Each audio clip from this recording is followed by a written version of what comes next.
যেটা যেমন বাংলাদেশ এখন আটকে গেছে সস্তা শ্রমের অর্থনীতির একটা ট্র্যাপের মধ্যে। আমরা যখনই অর্থনৈতিক পরিবর্তনের কথা বলি, অর্থনৈতিক চালকগুলোকে প্রাধান্য দিই। বাংলাদেশের পরিবর্তনের অন্যতম একটি চালক ছিল, যেটার সাথে আমাদের মুক্তিযুদ্ধ জড়িত, সেটা হচ্ছে আমি যেটা বলেছি ব্যক্তিত্বের বিপ্লব, পার্সোনালিটি রেভলিউশন। আমাদের সাধারণ মানুষের এই যে একটা অ্যাসপিরেশনাল মাইন্ডসেটের কারণে আমাদের এই রেজিলিয়েন্স তৈরি হয়েছে, শত বিপদের মধ্যেও আগাবার স্পৃহাটা অক্ষুণ্ণ থেকেছে। এটা একটা তুলে ধরেছি। আরেকটি ভাবে দেখার চেষ্টা করেছি যে through the lens of turning points, যে ধারাবাহিকতা আছে, but has there been turning points. এবং টার্নিং পয়েন্টস আমি দুটো জিনিস হাইলাইট করতে চাচ্ছি, যে আমাদের দেশে এই যে 50 এখন তো 53 হয়ে গেল, এই দীর্ঘকালে একটা অনেক ধরনের টার্নিং পয়েন্টস হয়তো ছিল, বাট যে টার্নিং পয়েন্টসটা আমি হাইলাইট করতে চাচ্ছি, যে আমাদের অগ্রযাত্রাটা এক ধরনের একটা ইনক্লুসিভ ভিশনের মাধ্যমে এগিয়েছিল, ইনক্লুসিভ ইকোনমিক ডেভেলপমেন্ট অ্যাপ্রোচ। ওইটা has transited to turn to a exclusionary vision. এই যে from an inclusive vision to an exclusive vision, এটা কিন্তু একটা গুরুত্বপূর্ণ কমেন্ট অন বাংলাদেশের যে journey.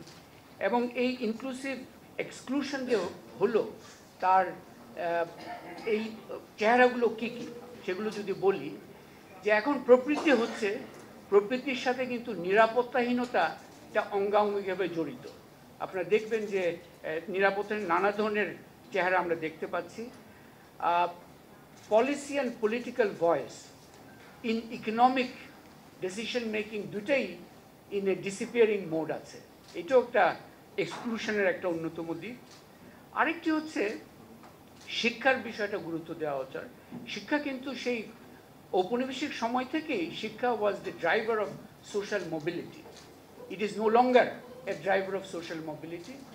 It is in fact not is a inequality driver and not playing its due role. এই যে আমরা যেটা যেমন বাংলাদেশ এখন আটকে গেছে সস্তা শ্রমের অর্থনীতির একটা ট্র্যাপের মধ্যে।